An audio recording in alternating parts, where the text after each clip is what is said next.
What's going on, everyone? Welcome back to the channel. Today I'm taking a look at the brand new LK10 Plus 3D printer from Longer.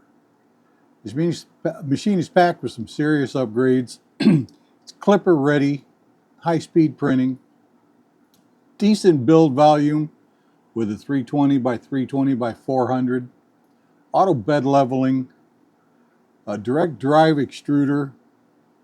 So we're going to run over a couple of things. As you can see in the background, it's getting started to do one now. One of the biggest features is it's Klipper-ready right out of the box. This machine is capable of speeds up to 500 millimeters per second with a 10,000 millimeters per second acceleration. It also has X and Y acceleration sensors. It allows for automatic calibration, reduces ringing and vibration in the prints. Contains 8 gigs of RAM, so you could store mini files directly on it. I've been playing with it all day yesterday, just having a blast, just sending things from my MacBook to it, left and right. Just uploading them right to it. Now, build size 320 by 320 by 400 millimeters. Gives you some nice size prints, some functional parts. I've been doing all kinds of little cable ties, clips I need, some things I need in the shop.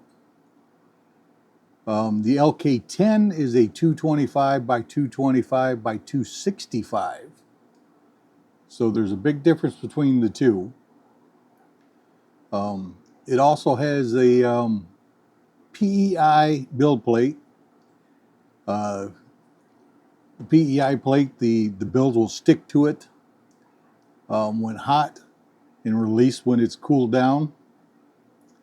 And it has Eddy current auto bed leveling. Works great. Takes about 10 minutes max to level the bed. It's pretty cool to watch. I did find out assembling this thing. I assembled it and then leveled everything, ran a test print, everything was working fine. I moved it to a new desk in the office and had to re-level it. So it does travel it out, or knock it out every now and then. But it does work really, really well. Another upgrade is the copper titanium bi-metal heat break. Helps with heat management, smoother filament feeding, more stable prints, especially with long prints. It keeps everything balanced out.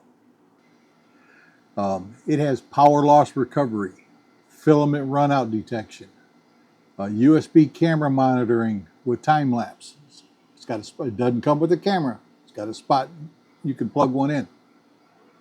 A replaceable nozzle, direct drive extruder, flame-retardant body for added safety, spring belt design for motion stability.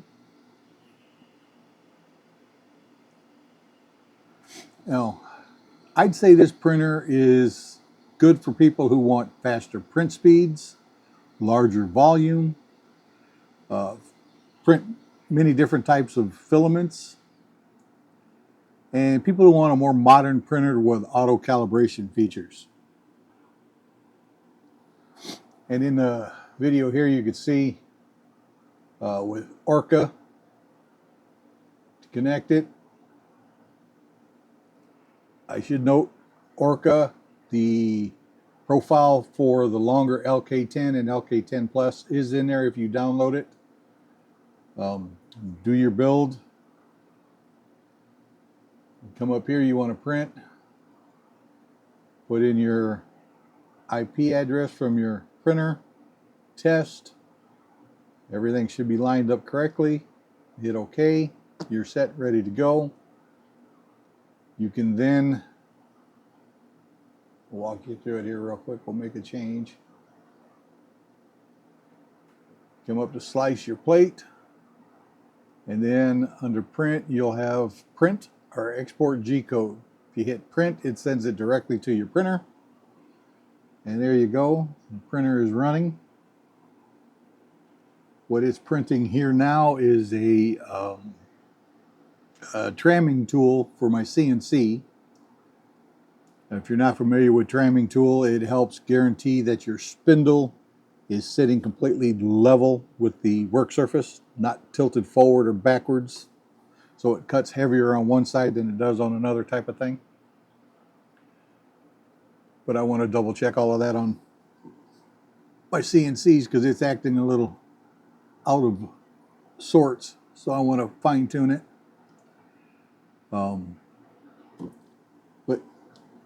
very nice product. So check it out, get yourself one, and just have a good time out here just doing this stuff. And thanks for watching. Like and subscribe. Talk to you all later.